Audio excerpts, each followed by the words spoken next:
امید اچھی رکھو لیکن تیاری بری حالات کے حساب سے کرو۔ بعض اوقات کچھ جانتے ہوئے چپ رہنا حکمت میں شمار ہوتا ہے۔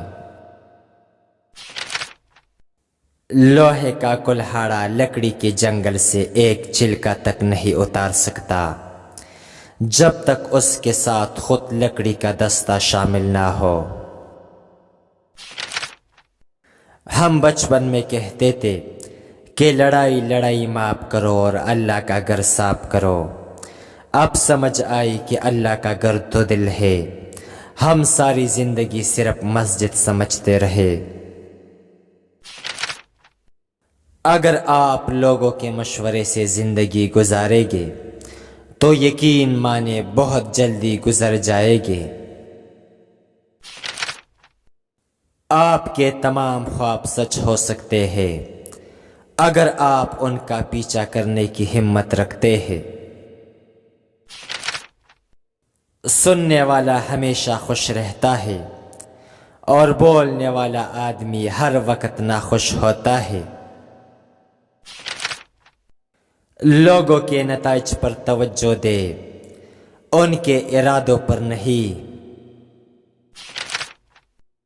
جیسا سوچو گے ویسا بنو گے، تمہارے خیالات ہی تمہاری تقدیر ہے۔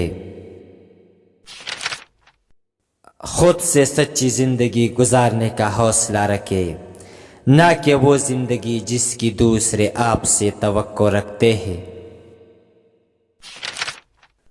دنیا میں آپ کا حقیقی مقام وہی ہے جس کا اظہار لوگ آپ کی غیر موجودگی میں کریں۔ بڑا بننے سے پہلے چھوٹا بنو، کیونکہ بڑی بڑی عمارتوں کی بنیاد چھوٹی چھوٹی اینٹوں سے بنی ہوتی ہے۔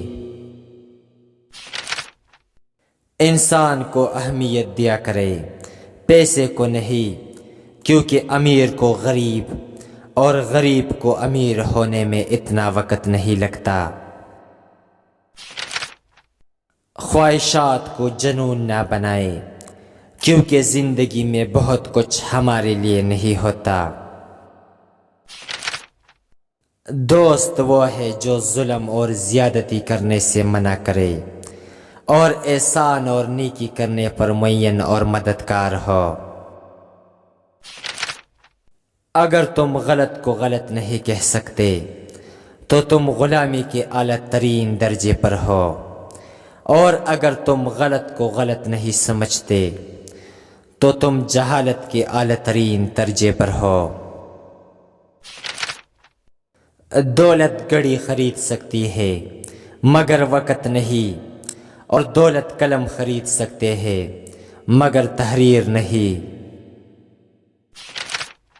منزل پانا تو بہت دور کی بات ہے، غرور میں رہو گے تو راستہ بھی نہیں دیکھ پاؤ گے۔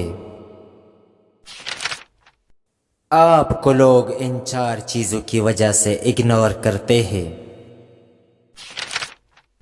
نمبر 1، آپ کچھ لوگوں کو ان کی اوقات سے زیادہ ان کو اہمیت دیتے ہیں، اس لیے آپ کو اگنور کیا جاتا ہے۔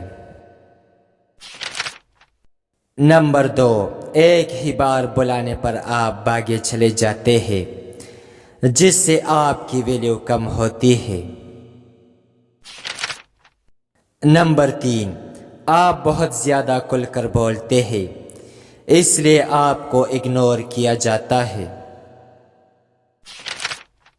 نمبر 4، آپ اپنا سمجھ کر اپنے دل کی بات بتاتے ہیں اور وہ آپ سے بور ہو جاتے ہیں۔